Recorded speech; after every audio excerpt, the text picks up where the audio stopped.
നമസ്കാരം. മിറാക്കിൾ മോർണിംഗിൻ്റെ മറ്റൊരു എപ്പിസോഡിലേക്ക് എല്ലാവർക്കും സ്വാഗതം. ഇപ്പം നമ്മൾ കഴിഞ്ഞ ക്ലാസ്സിൽ കണ്ടു എങ്ങനെയാണ് ഇതിൻ്റെ ഓദറിന് ഉണ്ടായ കുറേ അനുഭവങ്ങൾ, അദ്ദേഹത്തിൻ്റെ ജീവിതത്തിലുണ്ടായ ഒരു ആക്സിഡൻറ്റും അതിനുശേഷം അതിനെ പിന്തുടർന്ന് വന്ന ഒരു ഗ്രേറ്റ് ഡിപ്രഷൻ എന്ന് പറയുന്ന ഒരു സംഗതിയുണ്ട് അല്ലേ. അമേരിക്കയിലുണ്ടായ ഒരു വലിയ സാമ്പത്തിക തകർച്ച, ഇതിനെ രണ്ടിനെയും അതിജീവിച്ചുകൊണ്ടാണ് അദ്ദേഹം ഇന്ന് നമ്മുടെ മുമ്പിൽ വരുന്നത്, ഈ പുസ്തകവുമായിട്ട് നമ്മുടെ മുമ്പിൽ വന്നതെന്ന് നമ്മൾ കഴിഞ്ഞ ക്ലാസ്സിൽ കണ്ടു. ഈ ക്ലാസ്സിൽ നമ്മളതിൻ്റെ കണ്ടിന്യൂഷനാണ് കണ്ടുകൊണ്ടിരിക്കുന്നത്. അദ്ദേഹം പറയുന്നത് ഇദ്ദേഹം എന്തുകൊണ്ട് ഈ പുസ്തകം എഴുതി എന്നുള്ളതിൻ്റെ ഒരു കാരണമാണ് അദ്ദേഹം പറയുന്നത്. അമേരിക്ക നമ്മൾ പുറമേന്ന് നോക്കുമ്പോൾ വളരെ നമ്പർ 1 ആണ് ലോകത്ത്. ഒന്നാം ലോക രാജ്യങ്ങളിൽ തന്നെ നമ്പർ 1 ആണ് അമേരിക്ക. യൂറോപ്പും അമേരിക്കയാണ് ഒന്നാം ലോക രാജ്യങ്ങൾ, അതിൽ തന്നെ നമ്പർ 1 അമേരിക്കയാണ്. പക്ഷേ ഈ അമേരിക്കയുടെ പുറം കാഴ്ചകൾക്ക് അപ്പുറം അമേരിക്കയുടെ ഉള്ളിൽ അവർക്ക് ചില പ്രോബ്ലംസ് ഉണ്ട്. എന്തൊക്കെയാണ് ആ പ്രോബ്ലംസ്? അദ്ദേഹം അത് ഓടിച്ച് പറയുന്നുണ്ട്. ഒന്ന് ആരോഗ്യമാണ്. അമേരിക്കക്കാർ അവരുടെ സമൃദ്ധി അവരുടെ അനാരോഗ്യമായി മാറിക്കൊണ്ടിരിക്കുകയാണ്. അവരുടെ അബണ്ടൻസ്, അവരുടെ സമ്പത്ത് അവർക്ക് ഒരു അനാരോഗ്യം കൊടുത്തുകൊണ്ടിരിക്കുകയാണ്.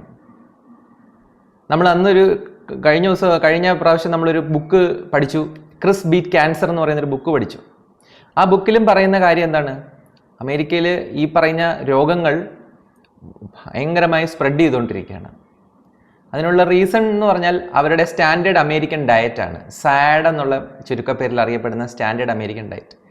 അതിൻ്റെ മേജർ പോർഷൻ എന്ന് പറയുന്നത് പ്രോസസ്ഡ് ജങ്ക് ഫുഡാണ്. അൾട്രാ പ്രോസസ്ഡ് ജങ്ക് ഫുഡാണ് അതിൻ്റെ മേജർ പോർഷൻ. അതുകൊണ്ട് തന്നെ അമേരിക്കക്കാർ ഒരു നിശ്ചിത പ്രായം കഴിയുമ്പോൾ ജീവിതശൈലി രോഗങ്ങൾ അവരെ വിടാതെ പിന്തുടരുകയാണ്. അതിൽ തന്നെ ക്യാൻസർ, അതുപോലെ ഹാർട്ട് ഡിസീസ്, ടൈപ്പ് 2 ഡയബറ്റീസ്, ഇങ്ങനെ എല്ലാ മേജർ ഇഷ്യൂസും അവർ ഫേസ് ചെയ്യുന്നുണ്ട്. അതുപോലെ ഒബീസാണ്. കുറേയേറെ അമേരിക്കക്കാർ ഒബീസാണ്. അവർക്ക് ആവശ്യത്തിലേറെ ഭാരവും മറ്റു കാര്യങ്ങളുമുണ്ട്. 2, ഫിനാൻഷ്യലി ഇവരെല്ലാം കടക്കാരാണ്. അതായത് അമേരിക്കക്കാർ സേവ് ചെയ്യുന്നവരോ അങ്ങനെ സേഫായിട്ട് ജീവിക്കുന്നവരല്ല.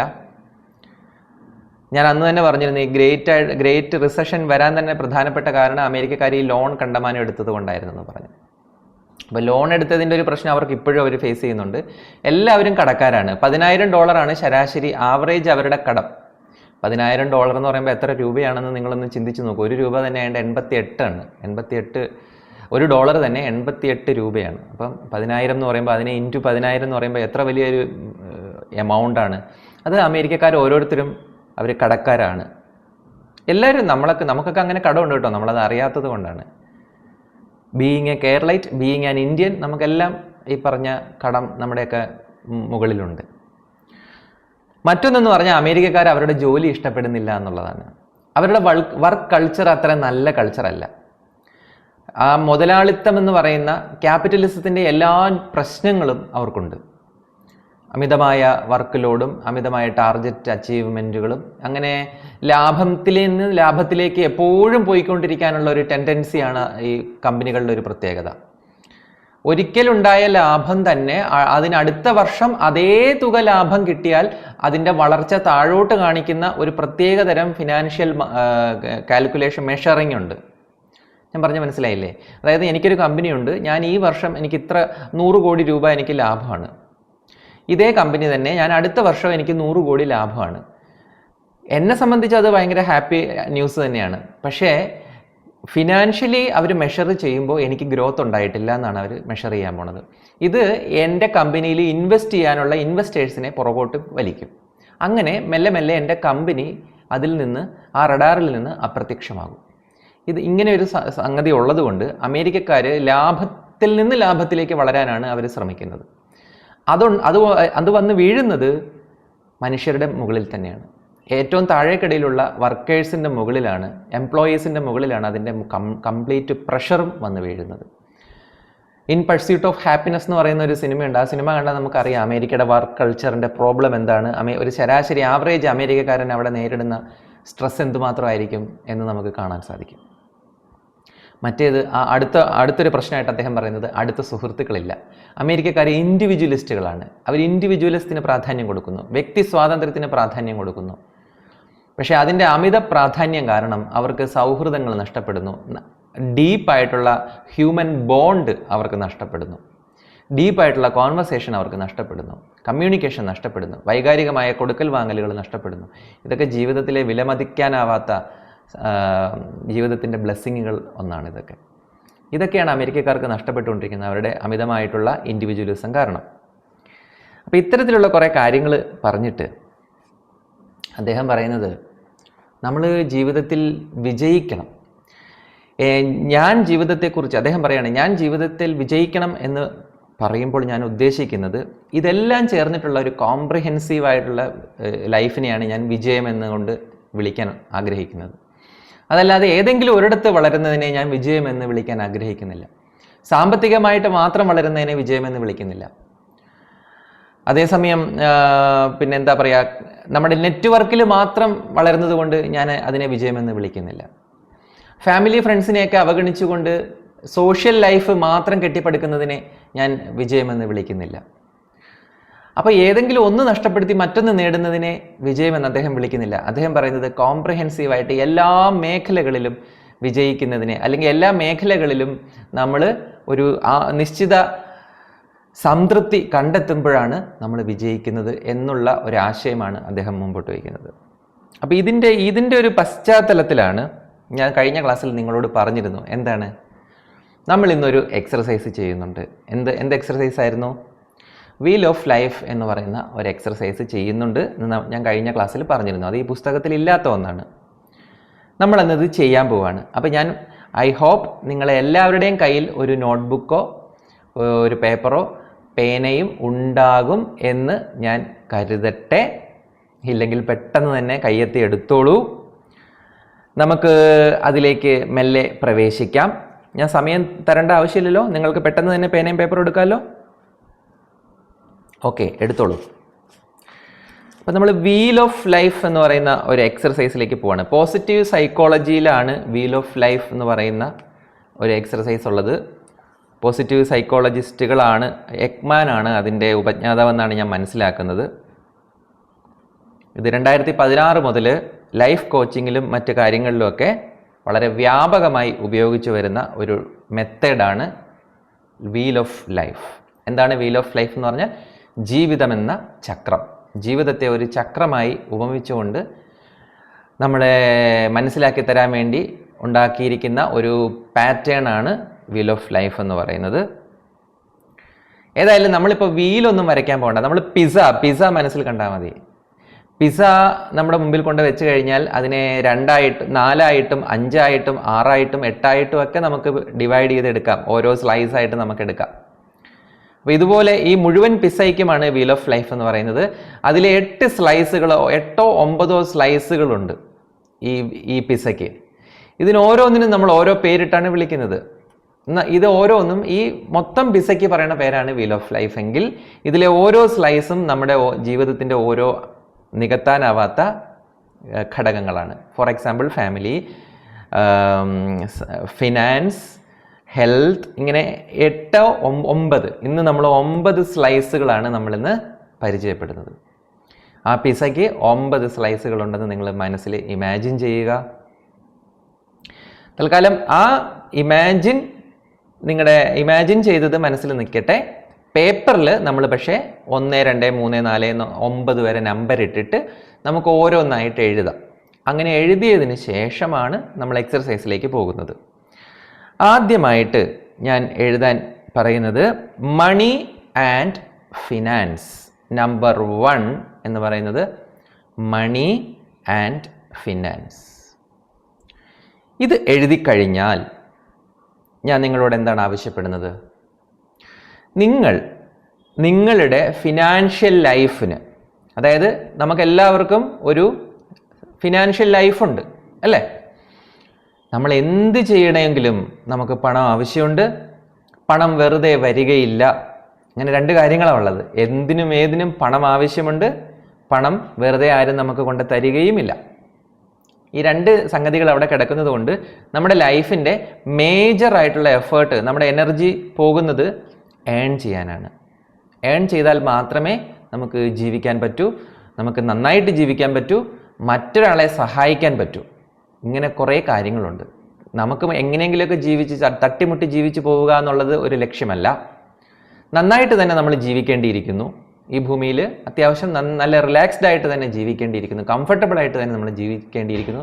പോരാ, പിന്നെയോ നമുക്ക് നമ്മളുടെ സുഹൃത്തുക്കളെയും നമ്മുടെ അടുത്ത് ഹെൽപ്പ് ചോദിച്ചു വരുന്നവരെയൊക്കെ സഹായിക്കാനുള്ള ഒരു കടമയും ബാധ്യസ്ഥതയും നമുക്കുണ്ട്. കാര്യം എല്ലാവരും ഒന്നും പണം സമ്പാദിക്കാനുള്ള മിടുക്ക് അല്ലെങ്കിൽ അതിൻ്റെ ടെക്നിക്ക്, അതിൻ്റെ രഹസ്യം അറിയുന്നവരല്ല എല്ലാവരും.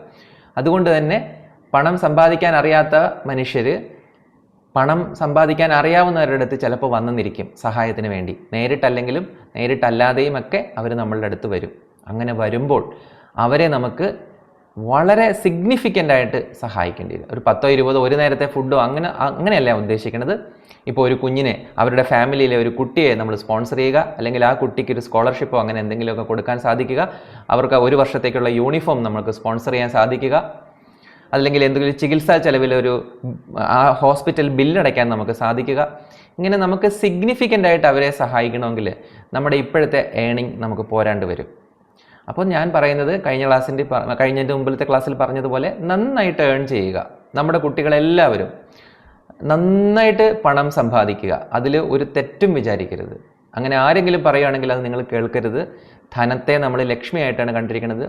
നല്ലോണം പണം സമ്പാദിക്കുക. സമ്പാദിച്ചിട്ട് ഇതുപോലെ നമ്മളുടെ ആവശ്യത്തിന് എടുക്കുക, അതുപോലെ നമുക്ക് ചുറ്റുമുള്ളവരെ ഹെൽപ്പ് ചെയ്യുക. ഞാൻ പറഞ്ഞു വന്നത്, നിങ്ങളുടെ ഫിനാൻഷ്യൽ ഹെൽത്ത് എത്രത്തോളമാണോ അതിനെ 1 to 10 എന്നുള്ള ഒരു മാർക്കിടാൻ ഞാൻ പറയുകയാണെങ്കിൽ, 1 മുതൽ 10 വരെയുള്ള മാർക്കിടാൻ പറയുകയാണെങ്കിൽ നിങ്ങൾ എത്ര മാർക്കിടും? അതായത് സാറ്റിസ്ഫാക്ടറി ആണെങ്കിൽ നിങ്ങൾക്ക് 6ന് മുകളിലേക്കൊക്കെ മാർക്ക് കൊടുക്കാം. എക്സ്ട്രീംലി സാറ്റിസ്ഫാക്ടറി ആണെങ്കിൽ നിങ്ങൾക്ക് 9, 10 ഒക്കെ മാർക്ക് കൊടുക്കാം. നിങ്ങൾ ഇമ്മൻസ്ലി റിച്ച് ആണെന്ന് നിങ്ങൾക്ക് തന്നെ ബോധ്യമുണ്ട്, അല്ലെങ്കിൽ സമ്പത്ത് ഓക്കെയാണ്, എനിക്കൊരു പ്രശ്നമല്ല, അതിനെക്കുറിച്ച് ഓർത്ത് ഞാൻ വറി ചെയ്യുന്നില്ല എന്നൊക്കെ പറയുകയാണെങ്കിൽ നിങ്ങൾക്ക് നല്ല മാർക്ക് കൊടുക്കാം. അതല്ല, നിങ്ങൾ സാമ്പത്തികമായി പുറകോട്ട് നിൽക്കുന്ന ഒരാളാണ്, നിങ്ങൾ ടൈറ്റാണ്, നിങ്ങൾ പിടിച്ച് നിൽക്കാൻ ബുദ്ധിമുട്ടാണ്, നിങ്ങൾക്ക് കടമുണ്ടെങ്കിൽ ഒരിക്കലും 4ന് താഴോട്ടേ നിങ്ങൾ മാർക്ക് കൊടുക്കാവുള്ളൂ. കടം എന്ന് ഞാൻ പറയുമ്പോൾ കൂടുതലും ഈ വളരെ കൊള്ള പലിശയ്ക്കൊക്കെ എടുത്ത കടങ്ങളാണ് ഞാൻ കടം ഉദ്ദേശിക്കുന്നത്. അല്ലാതെ ബാങ്കിൽ നിന്നൊക്കെ കിട്ടുന്ന ലോൺ റീപേയ്മെൻറ്റ് അതൊക്കെ അത് യൂഷ്വലാണ്, അത് ഓക്കെയാണ്. പക്ഷേ കൊള്ളപ്പലിശയ്ക്ക് നമുക്ക് കടം വാങ്ങേണ്ടി വന്നിട്ടുണ്ടെങ്കിൽ നമ്മുടെ ഫിനാൻഷ്യൽ ഹെൽത്ത് എന്ന് പറയുന്നത് വളരെ വീക്കാണ്. അതുകൊണ്ട് നമ്മൾ 4ൽ താഴെ മാർക്ക് കൊടുക്കാവുള്ളൂ, 3ൽ താഴെ മാർക്ക് കൊടുക്കാവുള്ളൂ. അപ്പം ഞാൻ ജസ്റ്റ് ഒന്ന് പറഞ്ഞു എന്ന് മാത്രമേ ഉള്ളൂ. നിങ്ങൾക്ക് ഇഷ്ടമുള്ള മാർക്ക് തന്നെ കൊടുക്കാം.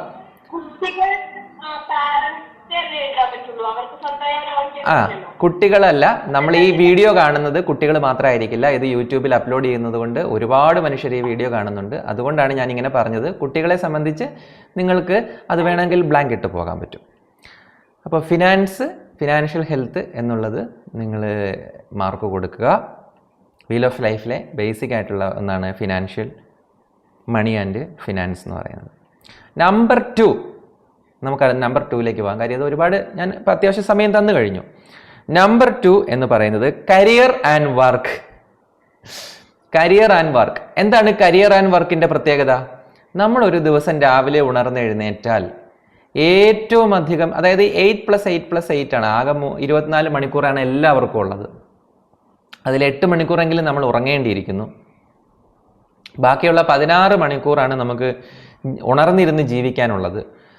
അപ്പോൾ ഈ ഉണർന്നിരുന്ന് ജീവിക്കുന്നതിൽ യാത്രയടക്കം നോക്കുകയാണെങ്കിൽ ഒരു 10 മണിക്കൂറിലേറെ നമ്മൾ ജോലിക്ക് വേണ്ടി മാറ്റി വയ്ക്കുന്നുണ്ട്. മിനിമമാണ് 10 മണിക്കൂറിലെ 10 അറൗണ്ട് 10 എന്ന് പറയുന്നത് ഒരു മിനിമമാണ്.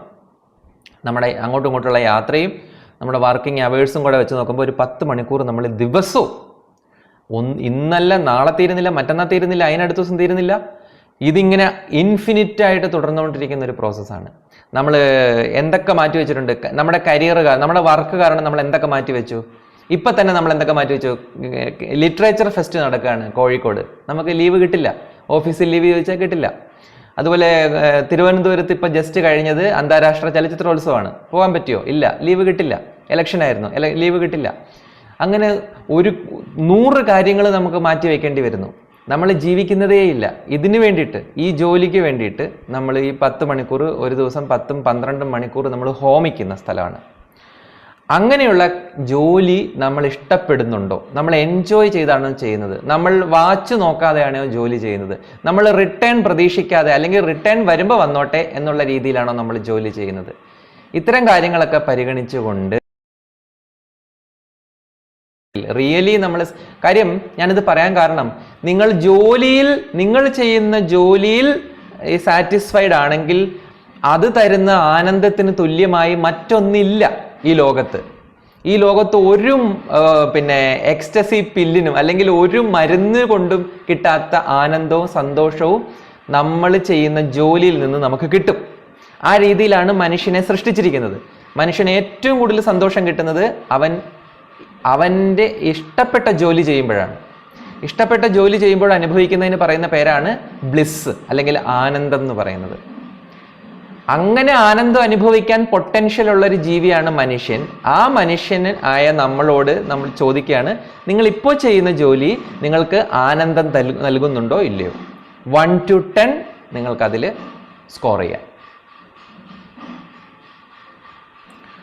അടുത്തതാ നെക്സ്റ്റ് എന്ന് പറയുന്നത്, ഞാൻ നേരത്തെ പറഞ്ഞു നമുക്ക് 24 മണിക്കൂറാണുള്ളത്. 24 മണിക്കൂറിൽ നമ്മൾ 10 മണിക്കൂർ ജോലി സ്ഥലത്താണെങ്കിൽ ബാക്കിയുള്ള 14 മണിക്കൂർ നമ്മൾ എവിടെയാണ്? നമ്മൾ നമ്മുടെ വീട്ടിലാണ്, നമ്മൾ നമ്മുടെ കൂടെ ജീവിക്കുന്നവരുടെ ഇടയിലാണ്, അല്ലേ? അപ്പോൾ എന്താണ് അതിനെ പറയുക? ഫാമിലി എന്ന് പറയുന്നത് നമ്മുടെ വീൽ ഓഫ് ലൈഫിൻ്റെ ഒരു ബേസിക് സംഗതിയാണ്. ഫാമിലിക്ക് നമ്മൾ എത്ര മാർക്ക് കൊടുക്കുന്നു?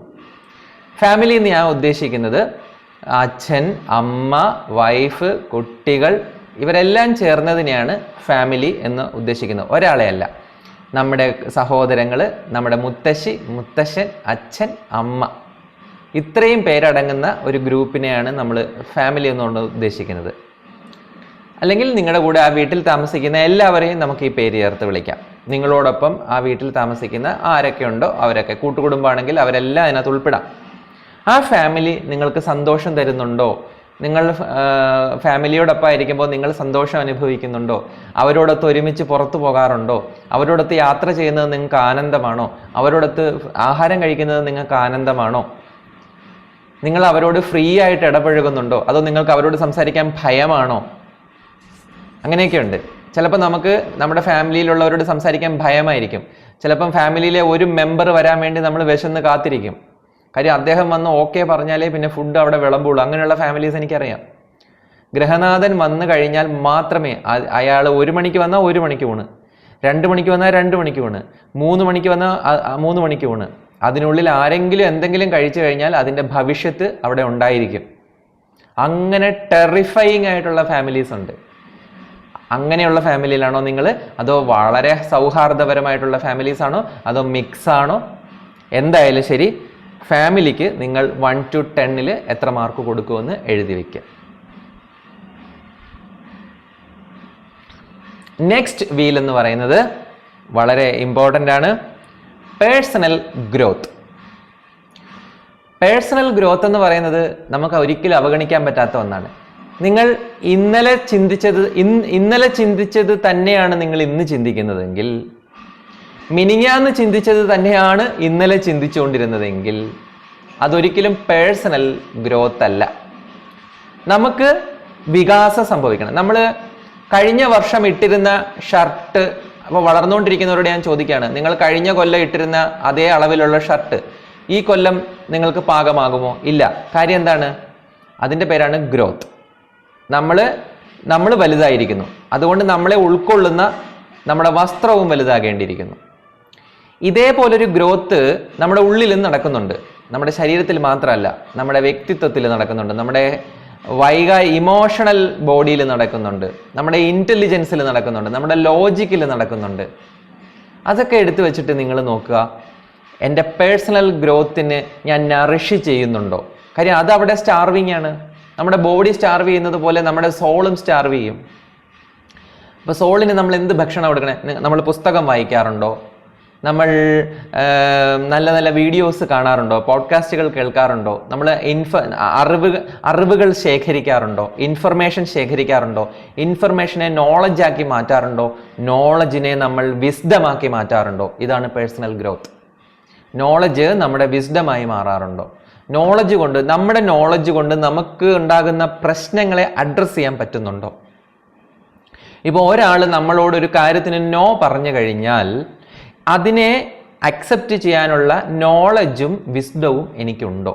ഇതൊക്കെ പേഴ്സണൽ ഗ്രോത്തിൽ വരുന്ന ചോദ്യങ്ങളാണ്. എന്നോടൊരാൾ നോ പറഞ്ഞു കഴിഞ്ഞാൽ ഞാൻ എങ്ങനെയാണ് അയാളോട് റിയാക്ട് ചെയ്യുന്നത്?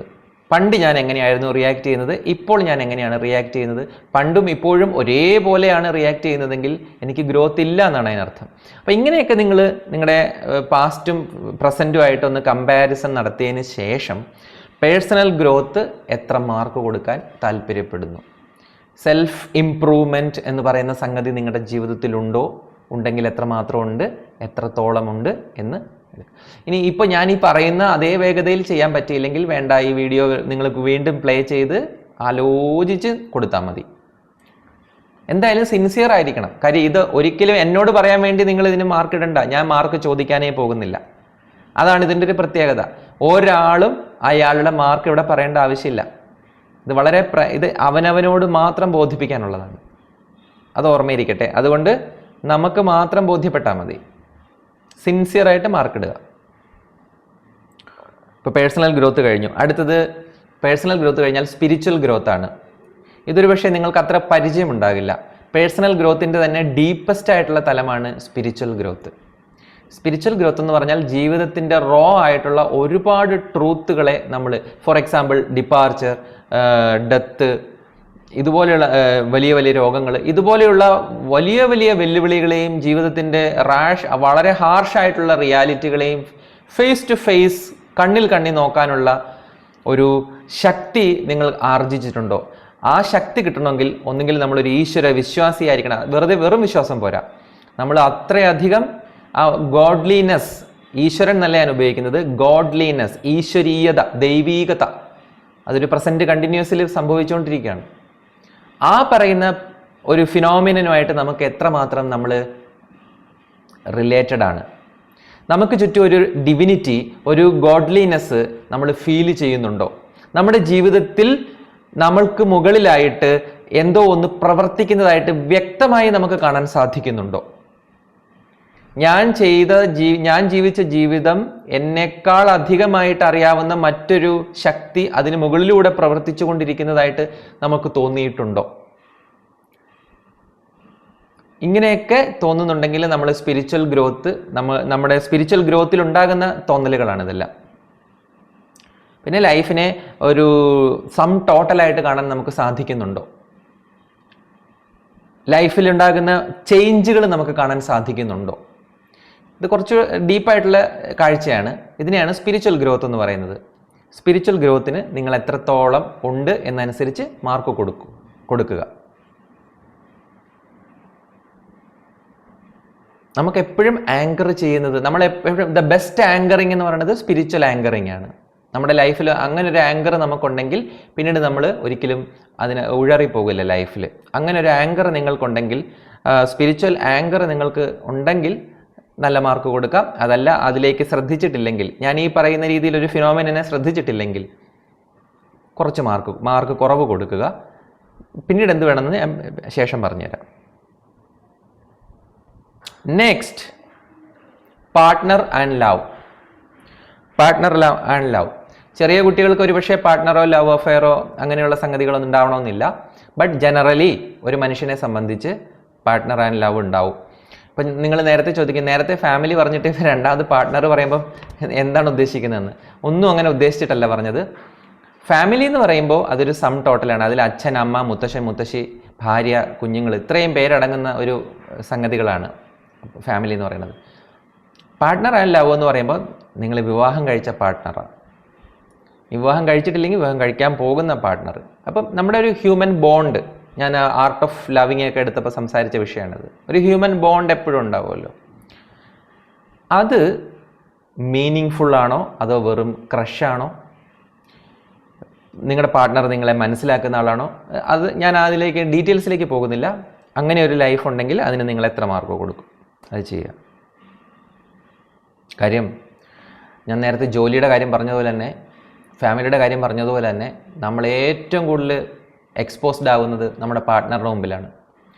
പാർട്ട്ണറുടെ മുമ്പിൽ നമുക്ക് ഒരിക്കലും അഭിനയിക്കാൻ സാധിക്കില്ല എന്നുള്ളതാണ്. എത്ര വലിയ അഭിനേതാവായാലും അഭിനയിക്കാൻ സാധിക്കാത്തൊരിടമാണ് പാർട്ട്ണർ. അങ്ങനെ നമ്മളെ ഇൻസൈഡ് ഔട്ട് കാണാൻ പറ്റുന്ന ഒരാളാണത്. അപ്പം അയാളോടൊപ്പമാണ് നമ്മൾ ഏറ്റവും കൂടുതൽ അധികം ജീവിക്കുന്നത്. അപ്പം ആ പാർട്ട്ണർഷിപ്പ് എങ്ങനെയാണ്? അത് നറിഷിംഗ് ആണോ? അത് ടോക്സിക് ആണോ? അത് പോസിറ്റീവാണോ? നെഗറ്റീവാണോ? ന്യൂട്രലാണോ? ഇങ്ങനെ ഒത്തിരി രീതിയിൽ അത് വരാം. അത് എങ്ങനെയാണെന്ന് വെച്ചിട്ട് മാർക്ക് കൊടുക്കുക. ഒരു കാര്യം പറയാം, പാർട്ട്ണറും ജോലിയും ക്ലിക്കായാൽ ലൈഫ് ക്ലിക്കാണ്. Next, community life, community and social life. Community and social life എന്ന് പറഞ്ഞാൽ നമ്മുടെ വീടിന് പുറത്ത് നമുക്കുണ്ടാകുന്ന എല്ലാ നെറ്റ്വർക്കുകളെയും ചേർത്ത് പറയുന്ന പേരാണ് കമ്മ്യൂണിറ്റി ആൻഡ് സോഷ്യൽ ലൈഫ് എന്ന് പറയുന്നത്. നമ്മൾ വീടിന് പുറത്തുണ്ടാകുന്ന ഒരുപാട് ഗ്യാതറിങ്സുകളിൽ നമ്മൾ മെമ്പർ ആവും അല്ലേ? ഫ്രണ്ട് സർക്കിള്, അതുപോലെ തന്നെ നമ്മുടെ സമാനമായ ഇൻട്രസ്റ്റ് ഉള്ളവർ ചേർന്നുണ്ടാക്കുന്ന സർക്കിളുകൾ, കമ്മ്യൂണിറ്റികൾ, നമ്മൾ അവിടെ പോകുന്നു. ഇപ്പോൾ സിനിമ ഇഷ്ടപ്പെടുന്നവർ മാത്രമായിട്ടൊരു കമ്മ്യൂണിറ്റി ഉണ്ടാവും, സ്പോർട്സ് ഇഷ്ടപ്പെടുന്നവർക്കൊരു കമ്മ്യൂണിറ്റി ഉണ്ടാവും, ആർട്ട് ഇഷ്ടപ്പെടുന്നവർക്കൊരു കമ്മ്യൂണിറ്റി ഉണ്ടാവും അല്ലേ?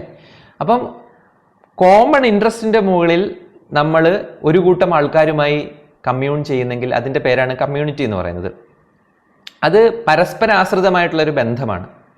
ഇതൊന്നുമില്ലെങ്കിലും നമുക്ക് ചുറ്റുമുള്ള മനുഷ്യരുമായിട്ട് നമ്മൾ എക്സ്പോസ്ഡ് ആണ്, നമ്മൾ ബന്ധപ്പെട്ടിരിക്കുന്നു. കമ്മ്യൂണിറ്റി ഇല്ലെങ്കിൽ നമ്മളില്ല. I am because we are എന്ന് പറയുന്ന ഉബുണ്ടു എന്ന് പറയുന്ന ആശയം നമ്മൾ ഇതിനു മുമ്പ് പരിചയപ്പെട്ടിട്ടുണ്ട്. I am because we are. ഞാനിവിടെ ഉള്ളത് എനിക്ക് ചുറ്റും ഒരുപാട് പേര് എന്നെ സപ്പോർട്ട് ചെയ്യാനുള്ളത് കൊണ്ടാണ്. ഞാനും അവരെ എങ്ങനെയൊക്കെയോ സപ്പോർട്ട് ചെയ്തുകൊണ്ടിരിക്കുന്നു. അപ്പം ഞാൻ ഇന്ന് ഇങ്ങോട്ട് വരുമ്പോൾ ഒരു കടയിൽ കയറി ഒരു ജ്യൂസ് കുടിച്ചെന്നിരിക്കട്ടെ, ഞാൻ കൊടുക്കുന്ന പൈസ അവിടേക്ക് ഒഴുകുന്നുണ്ട്. ആ പൈസ കിട്ടിയിട്ട് വേണം അവിടുത്തെ ആളിന് അയാൾക്ക് എന്തെങ്കിലും വാങ്ങണമെങ്കിൽ ആ പൈസ കൊണ്ടാണ് അയാൾ വാങ്ങുന്നത്. അതുപോലെ ഞാൻ ഈ കൊടുക്കുന്ന പൈസ കൊണ്ടാണ് ആ ജ്യൂസ് ഉണ്ടാക്കുന്നത്. ഇപ്പോൾ തണ്ണിമത്തൻ ജ്യൂസാണെങ്കിൽ തണ്ണിമത്തൻ ഉണ്ടാക്കിയ കർഷകർക്ക് അതിലൊരു വിഹിതം എത്തുന്നുണ്ട്. അവരുടെ വീട്ടിലത് അരിയാകുന്നുണ്ട്, അവരുടെ കുട്ടികൾക്ക് അത് ഭക്ഷണമാകുന്നുണ്ട്, അവർ ധരിക്കുന്ന വസ്ത്രമാകുന്നുണ്ട്. അപ്പം പരസ്പരാശ്രിതമാണ് ലോകം എന്ന് പറയുന്നത്. അങ്ങനെ ആയിരിക്കുമ്പോൾ തന്നെ നമ്മൾ ബോധപൂർവം അത് അറിഞ്ഞ് ഇടപെടുന്നതിൻ്റെ പേരാണ് കമ്മ്യൂണിറ്റി ലൈഫ്.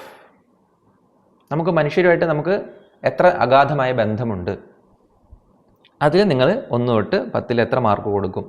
സോഷ്യൽ ലൈഫ്, ചിലർക്കൊക്കെ സോഷ്യൽ ആങ്സൈറ്റി ഉള്ളവരുണ്ട്. കുറേ ആളുകളെ കണ്ടാൽ ഭയമല്ല, കുറേ ആളുകളെ കണ്ടു കഴിഞ്ഞാൽ ഇവർക്ക് ഒന്നും സംസാരിക്കാൻ പറ്റില്ല, ഇവരുടെ റിയൽ നേച്ചർ പുറത്തു വരികയില്ല. സോഷ്യൽ ആങ്സൈറ്റിയാണ്. അത് മറികടക്കാവുന്നതാണ്.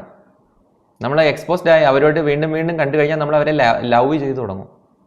ഒരു മനുഷ്യനെ ലവ് ചെയ്യുന്നത് പോലെ നമ്മൾ ഒരു കൂട്ടം ആൾക്കാരെ ലവ് ചെയ്തു തുടങ്ങും. അതാണ് സേഫ്. കാര്യം ഒരു കൂട്ടം ആൾക്കാർക്ക് നമ്മളെ തള്ളി പറയാൻ പറ്റില്ല. ഒരാൾ ചിലപ്പോൾ നമ്മളെ തള്ളി പറഞ്ഞു നിന്നിരിക്കും.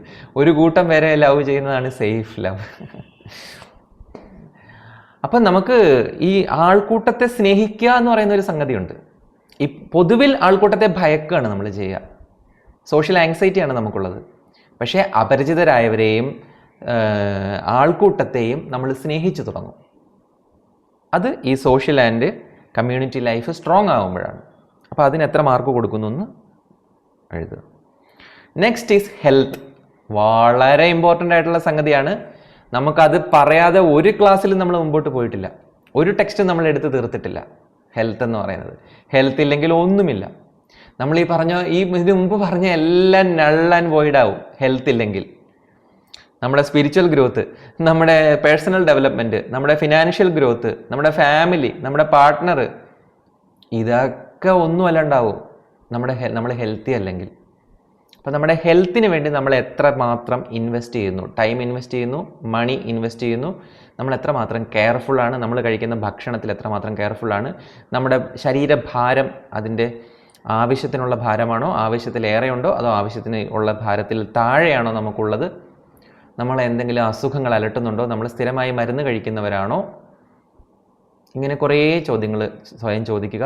നമ്മൾ നടക്കുമ്പോൾ കിതപ്പ് വരുന്നവരാണോ? പെട്ടെന്ന് കിതയ്ക്കുന്നവരാണോ? നമ്മുടെ ലങ് കപ്പാസിറ്റി എത്രത്തോളം ഉണ്ട്? നമ്മുടെ ഹാർട്ടിൻ്റെ കപ്പാസിറ്റി എത്രത്തോളം ഉണ്ട്?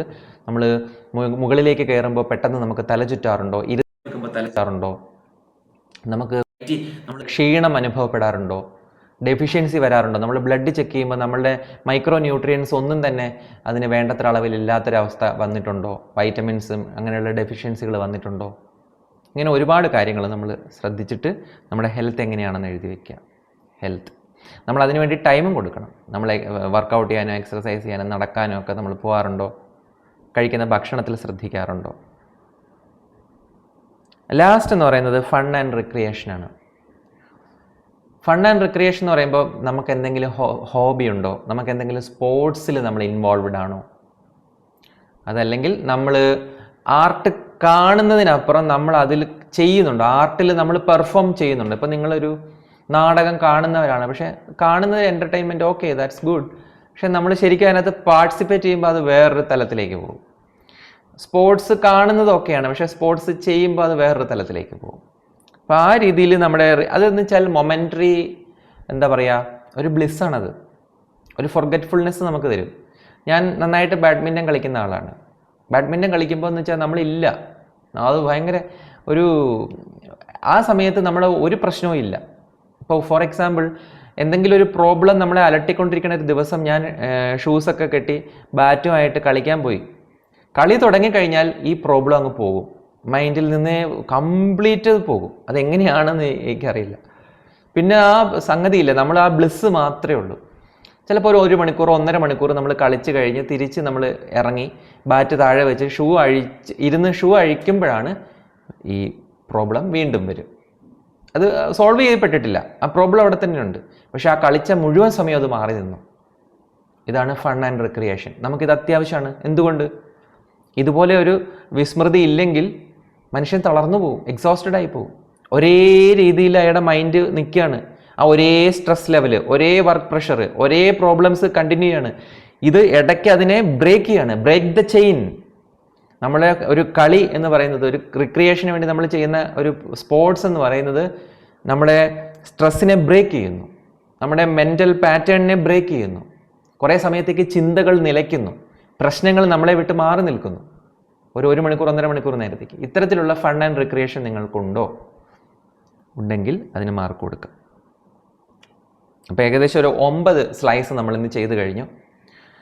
ഇത് നിങ്ങൾ പേഴ്സണലായിട്ട് സൂക്ഷിക്കുക. ഒരു 6 മാസം കൂടുമ്പോൾ ഇടയ്ക്കിടയ്ക്ക് നിങ്ങളിതൊന്ന് വീണ്ടും സിൻസിയറായിട്ട് ചെയ്ത് നോക്കുക. Wheel of life. ഇനി ഇത് വെച്ച് നമ്മൾ വീണ്ടും പിസയിലേക്ക് തിരിച്ചു വെച്ചാൽ ആ പിസ ശരിക്കും ഒരു വൃത്തമായിട്ടാണോ കിട്ടുക? അതായത് ഫോർ എക്സാമ്പിൾ ഞാൻ പറയാം, ഒരാൾ ഫിനാൻഷ്യലി വീക്കാണ്, അയാൾ അതിന് കൊടുത്തത് 2 മാർക്കാണ് അല്ലെങ്കിൽ 3 മാർക്കാണ്. പിന്നീട് അയാൾ ഭയങ്കര ഹാപ്പിയാണ്, അപ്പോൾ അയാൾ അതിനൊരു 8, 9, 10 മാർക്ക് കൊടുത്തു. ഇപ്പോൾ നിങ്ങൾക്ക് കിട്ടുന്ന സ്ലൈസ്, പിസയുടെ ഒരു സ്ലൈസിന് 2 പോർഷനേ ഉള്ളൂ, 2 ഭാഗം മാത്രമേ ഉള്ളൂ. മറ്റേ സ്ലൈസ് എന്ന് വെച്ചാൽ ഓൾമോസ്റ്റ് ഫുള്ളാണ്. പക്ഷേ ആ മൊത്തത്തിൽ വയ്ക്കുമ്പോൾ ഒരു സ്ലൈസ് താഴോട്ട് പോയത് വീല് എന്ന് പറയുന്ന, വൃത്തം എന്ന് പറയുന്ന ആ ഒരു സംഗതി കംപ്ലീറ്റ് ചെയ്യുന്നില്ല അല്ലേ? ബാക്കി എല്ലാത്തിനും നല്ല മാർക്ക് കിട്ടി, പക്ഷെ അയാൾ ഫിനാൻഷ്യലി താഴേക്ക് പോയി, ഫിനാൻഷ്യലി സാറ്റിസ്ഫൈഡ് അല്ലെങ്കിൽ വീൽ ഓഫ് ലൈഫ് കംപ്ലീറ്റ് അല്ല. വീൽ ഓഫ് ലൈഫ് എന്ന് പറഞ്ഞാൽ ഹാർമണിയാണ്, ബാലൻസ് ഓഫ് ലൈഫാണ്. എങ്കിൽ മാത്രമേ അത് റോൾ ചെയ്യുള്ളൂ. നമുക്കതൊരു വൃത്തമായി കിട്ടണം. അതായത് ഇതിലെല്ലാം ഓപ്റ്റിമം ആയിരിക്കണം. നമ്മൾ ഓപ്റ്റിമം എന്ന് പറയുന്നത് പലർക്കും പല അളവായിരിക്കാം. ഇതിലെല്ലാം എനിക്ക് എത്താവുന്നതിൻ്റെ ഓപ്റ്റിമം, എനിക്ക് എത്താവുന്നതിൻ്റെ മാക്സിമം ഞാൻ എത്തിയിരിക്കണം. ഇപ്പോൾ ഫിനാൻഷ്യൽ ആയാലും, നമ്മുടെ കരിയർ ആയാലും, ഫാമിലി ആയാലും, പേഴ്സണൽ ഗ്രോത്തിലായാലും എനിക്ക് എത്രത്തോളം അച്ചീവ് ചെയ്യാൻ പറ്റുമോ അത്രത്തോളം ഞാൻ അച്ചീവ് ചെയ്തിരിക്കണം. എൻ്റെ ഓപ്റ്റിമം ഞാൻ അച്ചീവ് ചെയ്തിരിക്കണം. അങ്ങനെ ആവുമ്പോൾ തീർച്ചയായിട്ടും അതൊരു വീലാക്കി മാറ്റിയെടുക്കാൻ എനിക്ക് സാധിക്കും. അതൊരു ഹാർമോണിയസ് ആയിട്ടുള്ള ലൈഫായിരിക്കും, അതൊരു ബാലൻസ് ലൈഫായിരിക്കും. അപ്പോൾ ഈ വീൽ ഓഫ് ലൈഫ് നിങ്ങൾ ഗൗരവമായിട്ട് പ്രാക്ടീസ് ചെയ്യുക, ഇടയ്ക്കിടയ്ക്ക് പ്രാക്ടീസ് ചെയ്യുക.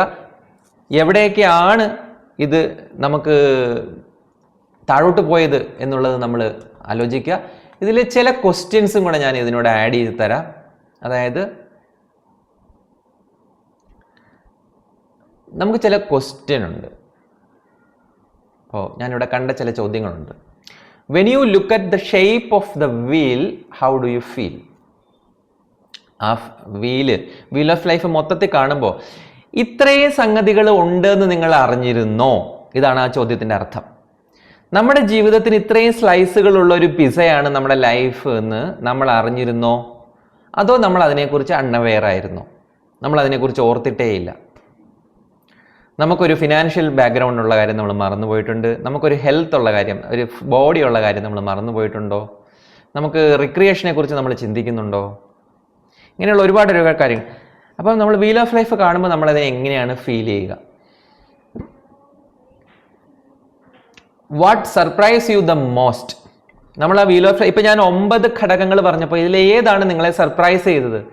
എനിക്കിതിൽ ഇത്രയും മാർക്കുള്ളോ, അല്ലെങ്കിൽ ഇതിലെനിക്ക് ഇത്രയും മാർക്കുണ്ടോ? ചിലപ്പോൾ നമ്മുടെ പാർട്ട്ണർക്ക് നമ്മൾ കൊടുക്കുന്നത് 9 or 10 ആയിരിക്കും. നമ്മൾ ഞെട്ടിപ്പോവും. പാർട്ട്ണർ അത്ര വലിയ ബ്ലെസ്സിങ് ആയിട്ട് എൻ്റെ ലൈഫ് നിറഞ്ഞു നിൽക്കുകയാണല്ലേ. അതൊരു ചിലപ്പോൾ റെവലേഷൻ ആയിരിക്കും. അതുവരെ നമ്മൾ ടേക്കൺ ഫോർ ഗ്രാൻഡഡ് ആയിരിക്കും. അവിടുന്ന് ഒരു പ്രഷറും വരുന്നില്ല, പ്രശ്നവും വരുന്നില്ല, നമ്മളതുകൊണ്ട് ഇങ്ങനെ സുഖമായിട്ട് പോകും. പക്ഷേ നമ്മൾ വീൽ ഓഫ് ലൈഫ് ചെയ്യുമ്പോഴാണ് ഇതാണ് എൻ്റെ ഗ്രേറ്റസ്റ്റ് ബ്ലെസ്സിങ്ങുകൾ ഒന്നാണിതെന്ന് നമ്മൾ തിരിച്ചറിയുന്നത്. അതുപോലെ വേറൊരു ഏരിയ നോക്കുമ്പോഴാണ് ഇതെൻ്റെ ഏറ്റവും വലിയ വീക്ക് പോയിന്റ് ആണ്, ഞാൻ ഏറ്റവും കൂടുതൽ അവിടേക്ക് നോക്കിയിട്ടേ ഇല്ല എന്ന് നമ്മൾ തിരിച്ചറിയുന്നത്. അപ്പോൾ അങ്ങനെ what surprise you the most? ഇതൊരു സർപ്രൈസ് നിങ്ങൾക്ക് നൽകുന്നുണ്ടോ? What would a score of 10 look and feel like? നിങ്ങൾക്ക് ഇതിൽ ഏതിലെങ്കിലും ഒന്നിന് 10 എന്നൊരു മാർക്ക് മുഴുവനായിട്ട് കൊടുക്കാൻ സാധിച്ചോ? അങ്ങനെ കൊടുത്തെങ്കിൽ ആ കൊടുത്ത ഒന്നിനോട് നിങ്ങൾക്കുള്ള ആറ്റിറ്റ്യൂഡ് എന്താണ്? ഇപ്പം നിങ്ങൾ എന്താ പറയുക, സ്പിരിച്വാലിറ്റിക്ക് 10ൽ 10 മാർക്ക് കൊടുത്തെങ്കിൽ നിങ്ങൾക്ക് അതിനോടുള്ള ആറ്റിറ്റ്യൂഡ് എന്താണെന്ന് ജസ്റ്റ് ഒന്ന് ഫീൽ ചെയ്യുക. Which category would you most like to improve? ഇപ്പോൾ ഒന്നിലേറെ നിങ്ങൾക്ക് മാർക്ക് കുറഞ്ഞു പോയിട്ടുണ്ടെങ്കിൽ അതിൽ ഏതിനാണ് നിങ്ങൾ പ്രയോറിറ്റൈസ് ചെയ്യാൻ പോണത്? ഏതിലാണ് നിങ്ങൾ പ്രയോറിറ്റി കൊടുക്കാൻ പോകുന്നത്? What category would you most like to start with? ഏതാണ് ഫസ്റ്റ് സ്റ്റെപ്പ്, ഏതാണ് എടുത്ത് ചെയ്യാൻ പോകുന്നത്? ചിലപ്പോൾ ചിലർക്ക് ഹെൽത്ത് വീക്കാണെന്ന് തോന്നുവാണെങ്കിൽ അവർ നാളെ രാവിലെ തന്നെ നടക്കാൻ പോകും, അല്ലെങ്കിൽ ഞാൻ ചെറുതായിട്ട് വ്യായാമം ചെയ്ത് തുടങ്ങും, അല്ലെങ്കിൽ ഞാൻ ലിഫ്റ്റ് ഉപേക്ഷിച്ച് ഒരു നിലയെങ്കിലും ഞാൻ നടന്ന് കയറും. ഇങ്ങനെ നിങ്ങൾക്ക് തോന്നിയിട്ടുണ്ടോ? At present how do you spend time in each area? നിങ്ങൾ ഇതിൽ 9 എണ്ണത്തിലെ ഒരു ദിവസം എത്ര സമയം മാറ്റി വെക്കുന്നുണ്ട്? ഫാമിലിക്ക് എത്ര സമയം മാറ്റി വെക്കുന്നു? സ്പിരിച്വാലിറ്റിക്ക് എത്ര സമയം മാറ്റി വെക്കുന്നു? പേഴ്സണൽ ഗ്രോത്തിന് എത്ര സമയം മാറ്റി വെക്കുന്നു? ജസ്റ്റ് ഒന്ന് നോട്ട് ചെയ്യുക.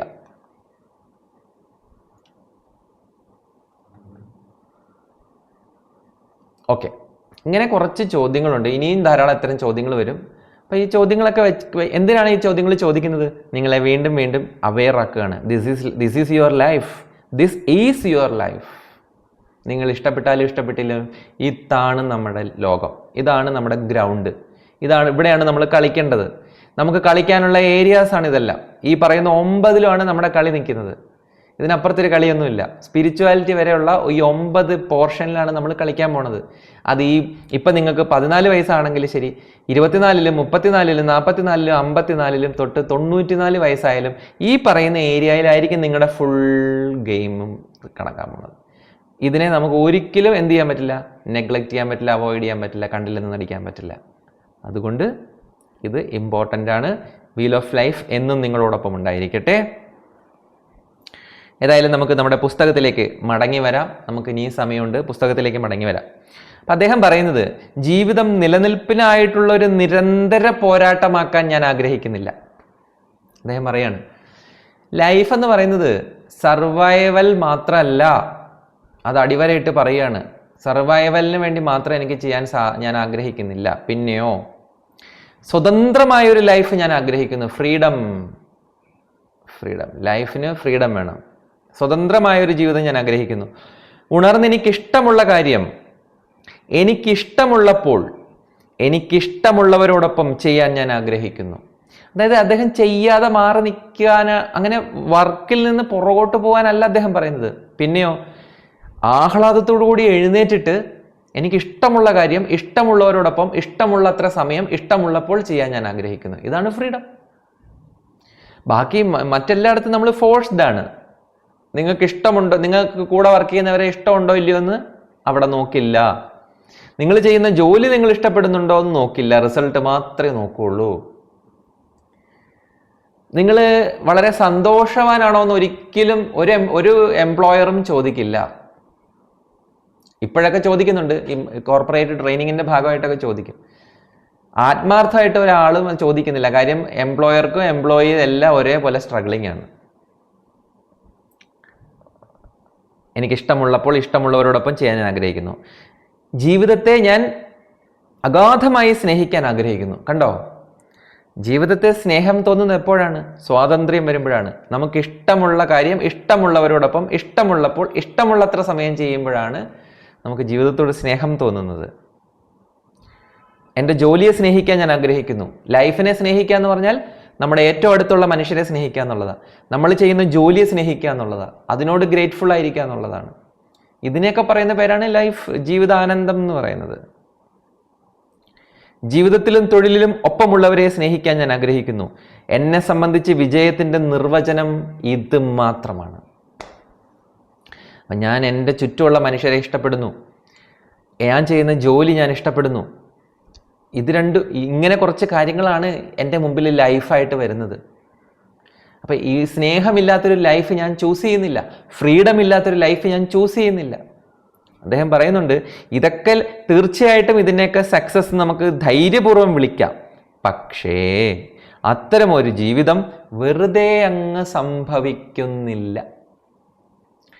വെറുതെ ആരും കൊണ്ട് വെച്ച് നീട്ടി നിങ്ങൾക്ക് തരില്ല. ഇങ്ങനൊരു ജീവിതം നിങ്ങൾ ആഗ്രഹിക്കുന്നുണ്ടെങ്കിൽ, ഇങ്ങനൊരു ജീവിതം നിങ്ങൾ സ്വപ്നം കാണുന്നുണ്ടെങ്കിൽ അതിനു വേണ്ടിയിട്ട് റിസ്ക് എടുത്ത്, എഫേർട്ട് എടുത്ത് അതിനു വേണ്ടി നമ്മൾ തപസ് ചെയ്യണം, നമ്മൾ ആർജിക്കണം. അതിനു വേണ്ടിയിട്ട് നമ്മൾ ഇൻവെസ്റ്റ് ചെയ്യണം, നമ്മളെ തന്നെ ഇൻവെസ്റ്റ് ചെയ്യണം. എങ്കിൽ മാത്രം ഉണ്ടാകുന്നതാണ് വിജയം എന്ന് പറയുന്നത്. അദ്ദേഹം പറയുന്നുണ്ട്, നിങ്ങൾ എന്തുകൊണ്ടാണ് മീഡിയോക്കർ ആയിട്ടിരിക്കുന്നത്? നമ്മൾ ആരും തന്നെ ആവറേജ് അല്ല, മീഡിയോക്കറും അല്ല. എന്നിട്ടും നമ്മുടെ ലൈഫ് എടുത്ത് നോക്കിയാൽ നമ്മളൊരു ആവറേജിൽ ഒതുങ്ങിപ്പോകുന്നത് എന്തുകൊണ്ട്? നമുക്ക് നമ്മളെക്കുറിച്ച് മാർക്കിടാൻ പറഞ്ഞാൽ നമ്മൾ ആവറേജ് എന്ന് മാർക്ക് കൊടുക്കുന്നത് എന്തുകൊണ്ട്? 95% പേരും സ്വയം മാർക്ക് കുറച്ചു കൊടുക്കാൻ ആഗ്രഹിക്കുന്നവരാ. 5% മാത്രമാണ് കോൺഫിഡൻ്റ് ആയിട്ട് ഉയർന്ന മാർക്ക് കൊടുക്കുന്നത്. അങ്ങനെയുള്ള 5% പേരാണ് ശരിക്കും ജീവിതം ആസ്വദിക്കുന്നത്. അദ്ദേഹം പറയുക, 100-ൽ 95 മനുഷ്യരും സെൽഫ് വർത്ത് ഇല്ലാത്തവരാണ്. അവർക്ക് അവരെക്കുറിച്ച് ഒരു മതിപ്പുമില്ല. അവർക്ക് മാർക്ക് കുറച്ച് കൊടുത്തുകൊണ്ടിരിക്കുന്നു. ബാക്കി 5% ആൾക്കാർ കൃത്യമായ വ്യക്തമായ കാഴ്ചപ്പാടുള്ളവരാണ്. അവരവരെ ആഗ്രഹിച്ച ജീവിതം അവർ നേടിയെടുക്കുന്നു, സന്തോഷത്തോടു കൂടി ജീവിക്കുന്നു, ഹാപ്പി ആയിട്ട് ജീവിക്കുന്നു. റിച്ച് ആണെന്നല്ല ഞാൻ പറയുന്നത്, അവർ ഫേമസ് ആണെന്നല്ല ഞാൻ പറയുന്നത്, അവർ സന്തോഷവാന്മാരായിരിക്കുന്നു. കാര്യം ഹാപ്പിനെസ്സും റിച്ച്നെസ്സും ഒന്നല്ല. കഴിഞ്ഞ ദിവസമാണ് ഒരു വലിയ വ്യവസായി സൂയിസൈഡ് ചെയ്തത്. ഞാൻ ഷോക്ക്ഡായിപ്പോയി ആ ന്യൂസ് വായിച്ച്. സാധാരണ ഏറ്റവും കൂടുതൽ റിസ്ക് എടുത്താൽ മാത്രം എത്തുന്ന ഒരു പൊസിഷനിലാണ് അദ്ദേഹം നിൽക്കുന്നത്. അദ്ദേഹം ഒരു ബിസിനസ് മാഗ്നറ്റാണ്. സാധാരണ മനുഷ്യർക്ക് എത്തിപ്പിടിക്കാൻ പറ്റുന്നതിനേക്കാൾ ഉപരി മുകളിലാണ്, ബില്യണയറാണ് അദ്ദേഹം. ഇന്ത്യയിലെയും ലോകത്ത് ഗൾഫിലെ തന്നെ ഏറ്റവും 15 പേരെടുത്താൽ അതിലൊന്നാണ് അയാൾ. ഗൾഫിൽ പിന്നെ ഇൻവെസ്റ്റ് ചെയ്ത ഏറ്റവും റിച്ച് ആയിട്ടുള്ള 15 പേരിൽ ഒരാളാണ് അദ്ദേഹം. പക്ഷെ അദ്ദേഹം ജീവിതം അവസാനിപ്പിച്ചു. എന്തുകൊണ്ട്? അതാ പറഞ്ഞത്, വീൽ ഓഫ് ലൈഫ് അവിടെയാണ് പ്രധാനം, അവിടെയാണ് അതിൻ്റെ പ്രസക്തി. പണം മാത്രമല്ല നമ്മുടെ ഏരിയ, ബാക്കി 9 ചുറ്റുമുണ്ട്. അതിൽ 9-ൽ 1 മാത്രമാണ് പണം. അപ്പോൾ എന്തുകൊണ്ട് നമ്മൾ മീഡിയോക്കർ ആയിരിക്കുന്നു? ആ ഒരു ചോദ്യത്തിനുള്ള ഉത്തരമാണ് അദ്ദേഹം പറഞ്ഞു തരുന്നത്. മീഡിയോക്കർ ആയിരിക്കാനുള്ള ഒന്നാമത്തെ reason rear view mirror syndrome എന്നാണ് അദ്ദേഹം വിളിക്കുന്നത്. എന്താണ് റിയർ വ്യൂ മിറർ സിൻഡ്രം? നമ്മൾ വാഹനം ഓടിക്കുമ്പോൾ പുറകിൽ നിന്ന് വരുന്ന വാഹനത്തെ കാണാൻ നമ്മൾ എന്താ ചെയ്യുക? വണ്ടി ചവിട്ടി നിർത്തിയിട്ട് തിരിഞ്ഞു നോക്കുകയാണോ, അതോ വണ്ടി തന്നെ തിരിഞ്ഞു നോക്കുക, അങ്ങനെയാണോ നമ്മൾ ചെയ്യുക? അങ്ങനെ ചെയ്യുന്നവരുണ്ടെങ്കിൽ ചെയ്യരുത്. നമ്മൾ റിയർ വ്യൂ മിററിൽ നോക്കാൻ പഠിക്കണം. അതിന് വേണ്ടിയിട്ടാണ് വണ്ടിക്ക് റിയർ വ്യൂ മിറർ വെച്ചിരിക്കുന്നത്. ആ മിററിലൂടെ നോക്കണം പുറകിൽ നിന്ന് വാഹനം വരുന്നുണ്ടോ എന്ന് നോക്കി കാണണം. എന്നിട്ടേ വാഹനം തിരിക്കാവൂ. അങ്ങനെ നോക്കി തിരിച്ചില്ലെങ്കിൽ അപകടം ഉണ്ടാവും.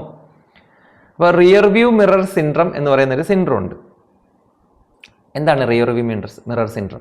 ഇവിടെ പക്ഷേ വേറൊരു അർത്ഥത്തിലാണ് അത് ഉപയോഗിക്കുന്നത്. റിയർ വ്യൂ മിറർ സിൻഡ്രം എന്ന് കഴിഞ്ഞ കാലം എൻ്റെ പ്രസൻറ്റിനെയും ഫ്യൂച്ചറിനെയും ബാധിക്കുന്നു. ഇതാണ് റിയർ വ്യൂ സിൻഡ്രം. എനിക്ക് എന്ത് എക്സ്പീരിയൻസ് വന്നാലും ഞാനത് പാസ്റ്റുമായിട്ട് റിലേറ്റ് ചെയ്ത് അതിൻ്റെ പ്രാധാന്യം കുറച്ച് കളയും. അതായത് നമ്മളെ ഒരാൾ റെസ്പെക്റ്റ് ചെയ്താൽ, വഴിയിൽ വെച്ച് നമ്മളെ ഒരാൾ റെസ്പെക്റ്റ് ചെയ്താൽ നമ്മൾ അയ്യോ ഞാനിതൊന്നും അർഹിക്കുന്നില്ല എന്ന് നമ്മുടെ ഉള്ളിൽ നിന്ന് ആരാണ്ട് വന്ന് പറയും. ഞാനിതൊന്നും, ഈ റെസ്പെക്റ്റിന് ഞാൻ അർഹനല്ല. കാര്യം എനിക്ക് പാസ്റ്റിൽ റെസ്പെക്റ്റ് ഒന്നും കിട്ടിയിട്ടില്ല. ഞാൻ കുട്ടിയായിരുന്നപ്പോൾ എന്നെ ആരും ബഹുമാനിച്ചിട്ടില്ല. ഞാൻ വളർന്ന് യുവാവായപ്പോഴും ആരും എന്നെ ബഹുമാനിച്ചിട്ടില്ല. പിന്നെ ഈ പ്രായത്തിൽ എന്നെ ആരെങ്കിലും ബഹുമാനിച്ചാൽ ഞാനത് വിശ്വസിക്കില്ല. I won't believe it. ഞാനത് അഡ്മിറ്റ് ചെയ്യില്ല. ഈ ഒരു മനോഭാവത്തിന് പറയുന്ന പേരാണ് റിയർ വ്യൂ മിറർ സിൻഡ്രം. അങ്ങനെയല്ല, ഇന്നലെ വരെ സംഭവിക്കാത്ത ഒരു കാര്യം ഇനി സംഭവിക്കില്ല എന്നുള്ള മുൻവിധി മാറ്റിവെക്കുക. ഇന്നലെ വരെ സംഭവിച്ചത് മാത്രമല്ല ജീവിതം, ഇനി സംഭവിക്കാൻ പോണ പ്രവചനാതീതമായ നമുക്ക് ഇമാജിൻ ചെയ്യാൻ പറ്റാത്ത കാര്യങ്ങളും കൂടി ചേർന്നിട്ടുള്ളതാണ് ജീവിതം. സംശയമുണ്ടെങ്കിൽ 10 കൊല്ലം മുമ്പ് നിങ്ങളുടെ ജീവിതവും ഇപ്പോഴത്തെ നിങ്ങളുടെ ജീവിതവും എടുത്തു വെച്ചിട്ട് 10 കൊല്ലം മുമ്പുള്ള നിങ്ങളുടെ സെൽഫിനോട് നിങ്ങൾ ചോദിക്കുക, ഇപ്പോഴുള്ള ജീവിതം നിങ്ങൾ സ്വപ്നം കണ്ടിരുന്നോ? നിങ്ങൾക്ക് ഇമാജിൻ ചെയ്യാൻ പറ്റിയിരുന്നോ? എല്ലാ മനുഷ്യർക്കും നോന്നേ പറയാൻ പറ്റും. അവരൊരിക്കലും സ്വപ്നം കാണാത്ത, അവരൊരിക്കലും ഇമാജിൻ ചെയ്യാത്ത വഴികളിലേക്ക് ജീവിതം വഴിതെളിച്ചു കൊണ്ടുപോകാം. അപ്പോൾ പാസ്റ്റ് അല്ല നമ്മളെ എപ്പോഴും കൺട്രോൾ ചെയ്തുകൊണ്ടിരിക്കുന്നത്. പക്ഷെ നമ്മൾ പലപ്പോഴും പാസ്റ്റിൻ്റെ പിടിയിലാണ്. പാസ്റ്റിൽ നമ്മൾ അത്ര നന്നായിട്ട് പെർഫോം ചെയ്തില്ലെങ്കിൽ ഇനി അങ്ങോട്ട് നമ്മുടെ ലൈഫ് നന്നായിട്ട് പെർഫോം ചെയ്യില്ല എന്ന് ഒരു ധാരണ നമുക്കുണ്ട്. നമ്മളെ നിരന്തരം അത് പിടിച്ച് പുറകോട്ട് വലിച്ചുകൊണ്ടിരിക്കും. ഇതിനെ നമ്മൾ ആവർത്തിച്ച് ഇല്ലാണ്ടാക്കുക. എൻ്റെ പാസ്റ്റ് എന്ത് തന്നെ ആയിക്കൊള്ളട്ടെ, ഞാൻ എത്ര ദിവസങ്ങൾ പണ്ട് ചെയ്തിട്ടുണ്ടാവാം, പക്ഷെ അതൊക്കെ പഴങ്കഥയാണ്. ഇനി മുതൽ അത് മാറാൻ പോവുകയാണ്. മാറാനുള്ളതാണ് ജീവിതം. ഓരോ ദിവസവും നമ്മൾ ഉണർന്നെഴുന്നേൽക്കുന്നത് നമുക്ക് മാറ്റം സാധ്യമായതുകൊണ്ടാണ്. നമ്മൾ പാവകളല്ല, നമ്മൾ മൃഗങ്ങളല്ല, നമ്മൾ ചെടികളല്ല, മരങ്ങളല്ല. നമ്മളൊരു റെയർ സ്പീഷീസാണ്. എന്താണ് ആ റെയർ സ്പീഷീസ്? Human being. ഒരു സ്പീഷീസിനും ഇല്ലാത്ത രീതിയിൽ ഇംപ്രവൈസ് ചെയ്യാനും മാറിമറയാനും ഇവോൾവ് ചെയ്യാനും മെറ്റാമോർഫോസിസിലൂടെ കടന്നു പോകാനും സാധിക്കുന്ന ഒരു അപൂർവ സ്പീഷീസിൻ്റെ പേരാണ് ഹ്യൂമൻ ബീയിങ്. ഞാൻ അതാണ്. അതുകൊണ്ട് ഒന്നും തന്നെ എന്നെ ലിമിറ്റ് ചെയ്യുന്നില്ല. പാസ്റ്റിൽ ആരൊക്കെ എന്തൊക്കെ പറഞ്ഞിട്ടുണ്ടെങ്കിലും അതൊന്നും എന്നെ ലിമിറ്റ് ചെയ്യുന്നില്ല. My possibility is infinite. എനിക്ക് എൻ്റെ പൊട്ടൻഷ്യൽ എന്ന് പറഞ്ഞാൽ ഇൻഫിനിറ്റ് ആണ്. എനിക്ക് എൻ്റെ ഏരിയയിലെ എൻ്റെ പൊട്ടൻഷ്യൽ ഇൻഫിനിറ്റ് ആണ്. അത് ഞാൻ അച്ചീവ് ചെയ്തിരിക്കും. അപ്പോൾ ആദ്യം റിയർ വ്യൂ മിറർ സിൻഡ്രം നമ്മൾ പുറത്ത് കളയണം, നമ്മൾ അതിൽ നിന്ന് രക്ഷപ്പെടണം. പിന്നീട് അദ്ദേഹം പറയുന്നത് ലക്ഷ്യബോധമില്ലായ്മയാണ്. ലക്ഷ്യബോധമില്ലായ്മ ഒരു വിഷയമാണ്. ലക്ഷ്യബോധം നമ്മൾ സെറ്റ് ചെയ്തില്ലെന്നിരിക്കട്ടെ, സെറ്റ് ചെയ്തില്ലെങ്കിൽ നമ്മൾ അതായിത്തീരാനുള്ള എന്തെങ്കിലും ആയിത്തീരാനുള്ള ചാൻസ് വളരെ കുറവാണ്. ഗോള് സെറ്റ് ചെയ്താൽ ഒരുപക്ഷെ നമ്മൾ എത്തിച്ചേരണമെന്നൊന്നുമില്ല അവിടം വരെ. പക്ഷേ നമ്മൾ 11 റൂൾസ് ഫോർ ലൈഫിൽ പറയുന്നത് പോലെ നമ്മൾ നമ്മുടെ ബെസ്റ്റ് ആവാൻ നിരന്തരം എഫർട്ട് ഇട്ടുകൊണ്ടിരിക്കും. അത് തന്നെ നമ്മളുടെ ജീവിതത്തെ ഗുണപരമായി ക്വാളിറ്റേറ്റീവ്ലി മാറ്റിയെടുക്കും.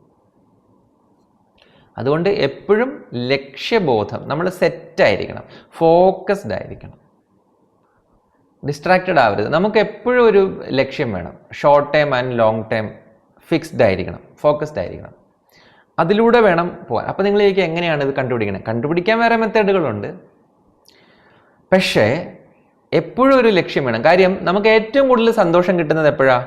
നമ്മളൊരു യാത്ര പോകുമ്പോൾ, ഞാൻ കന്യാകുമാരിയിലേക്ക് പോകുന്നു, എനിക്ക് ഏറ്റവും കൂടുതൽ സന്തോഷം കിട്ടുന്നത് കന്യാകുമാരിയിൽ ചെല്ലുമ്പോഴല്ല.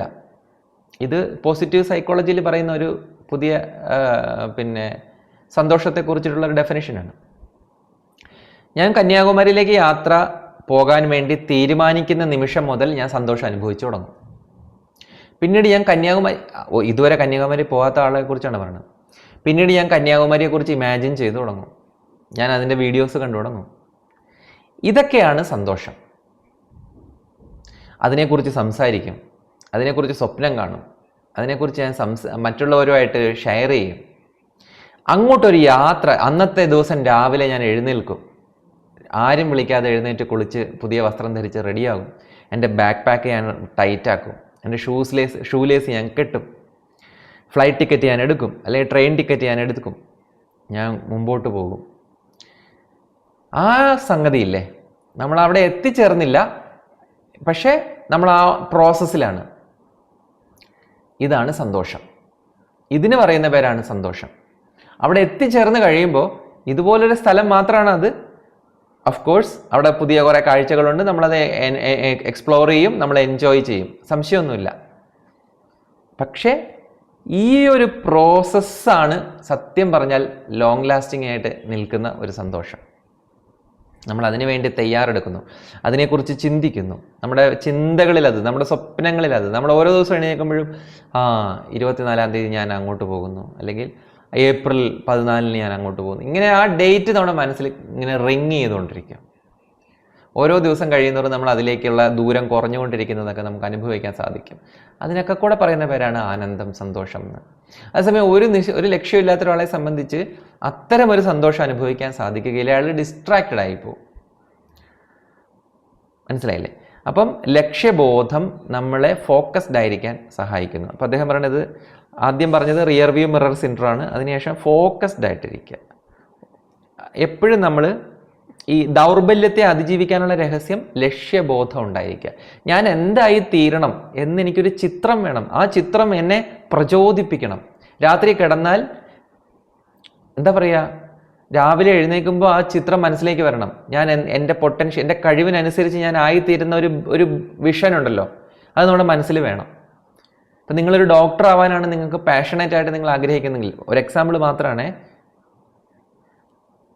നിങ്ങളൊരു സ്റ്റെതസ്കോപ്പുമായിട്ട് നിൽക്കുന്ന ചിത്രം, അല്ലെങ്കിൽ നിങ്ങളുടെ അടുത്ത് രോഗികൾ വരുന്നു, നിങ്ങൾ രോഗികളെ ഹീൽ ചെയ്യുന്നു, എല്ലാ രീതിയിലും, വാക്കുകൾ കൊണ്ടും നോട്ടം കൊണ്ടും പുഞ്ചിരി കൊണ്ടും മരുന്ന് കൊണ്ടും നിങ്ങൾ അവരെ ഹീൽ ചെയ്യുന്ന ചിത്രം നമ്മുടെ മനസ്സിൽ വേണം.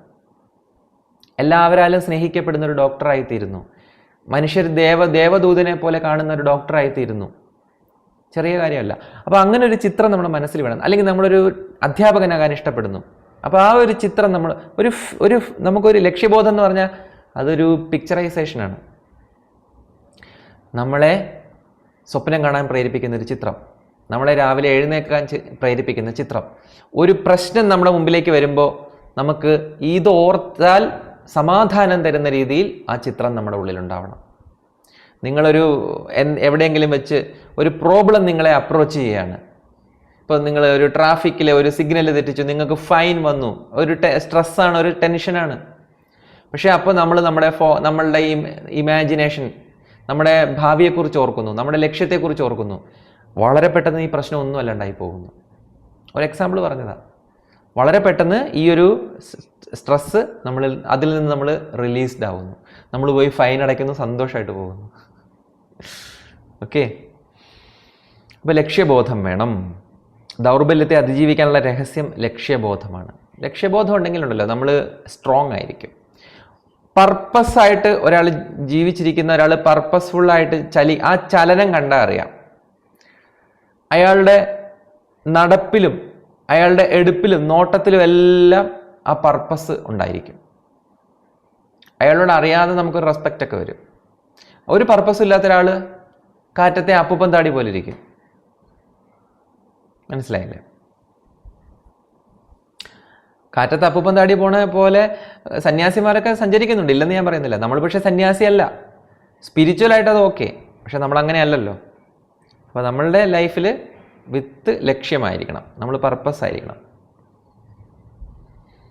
പിന്നെ അദ്ദേഹം പറയുന്നത്